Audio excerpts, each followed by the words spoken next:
Yep. Let's get into it.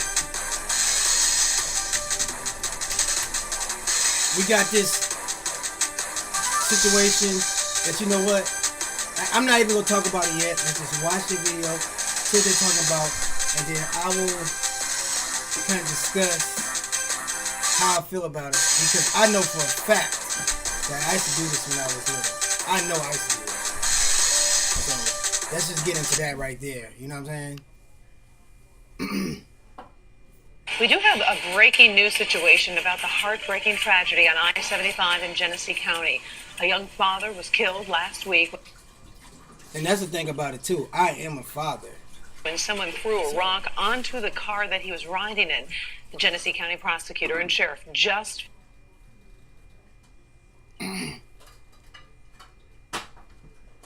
finished a news conference. Kimberly Gill is in the newsroom with the very latest on the investigation. Kim. Yeah, that he did, Karen. Good afternoon. The Genesee County prosecutor, David Layton, has charged 5 teenagers with second-degree murder, among other charges. During the news conference, he made it clear this rock-throwing incident was no prank. It was fatal for this man, 32-year-old Kenneth White of Mount Morris. He was hit in the head Wednesday night while driving home from work under the Dodge Road Overpass in Vienna Township. Investigators weighed the rock that hit him and found that it weighed about 6 pounds, and it hit the vehicle going 70 miles an hour. The defendants range in age from 15 to 17 years old, but will all be charged as adults. Genesee County's sheriff says this is a tragedy for everyone involved. Damn. At the end of the day, nobody wins. The young people are charged criminally. A young boy lost his father, and all of the families are left grieving. And a young boy lost his father. God. All damn. 5 teenagers will be arraigned tomorrow morning. 4 are in custody at a juvenile detention center, and the oldest is in the county jail. Our coverage of this story, Karen, continues tonight at 5 with more information about the suspects and more details about that investigation that were just released just a few moments ago. Until then, we'll send it back to you. All right, thank you, And Kim. see, and that's the thing where what I get into it is that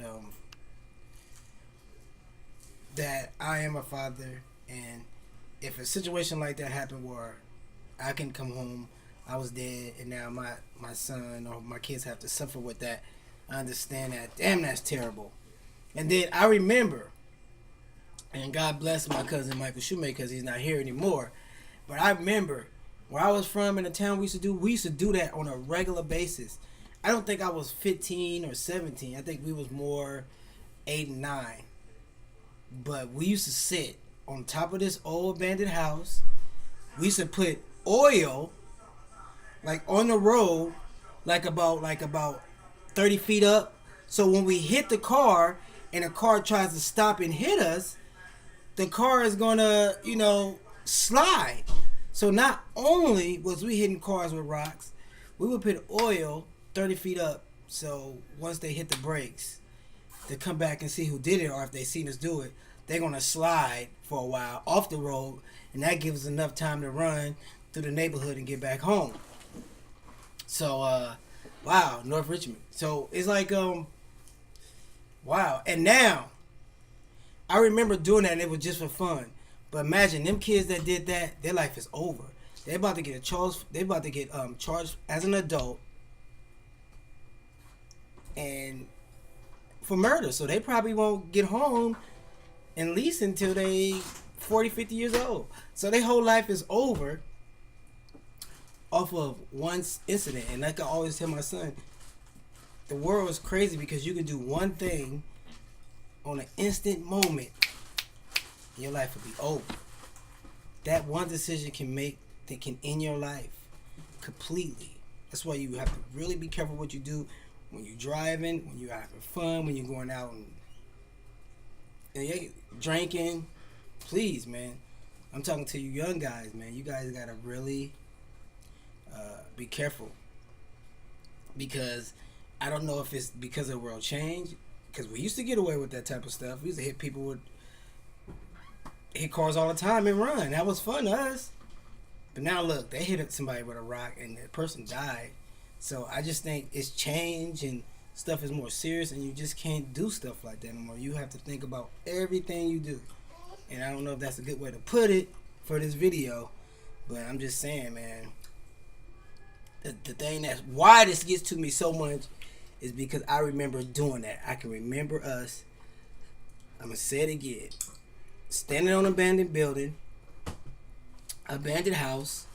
It's this one road that people like. It's a town. It's called Norfolk. Where you go down there, and they have to get to this little where they get dirt and stuff. And so all these different trucks and business people go down there to get stuff. We used to hit them with rocks, put oil 30 feet down, so when the rock hit them and they realize what happened, they see us running. If they stop and try to come back, they're gonna slide off the road. And we did that probably for years. So wow, I feel extra sorry for the father and the kids. That's so terrible. And them kids, I feel extra sorry for you guys too, man, because you guys lost your life, and I know. Especially the people that didn't throw the rock, because it was 5 of you guys. So I know the other 3 or 4 that didn't throw the rock. Golly, man. There's only one rock thrown. So that means 4 of them didn't throw the rock. So the other 4 is losing their life just being around somebody that's making bad decisions. So, wow. Think about that, guys. This video right here, anybody from 10 to 17 to 18 years old should really think every move they make, especially if they're in a moment of having fun. And I'm talking about sex, I'm talking about drinking, and I'm talking about driving, and I'm talking about anger. All right, I'm going. I know I went too long on that video. Sorry, guys. All right, I'm going.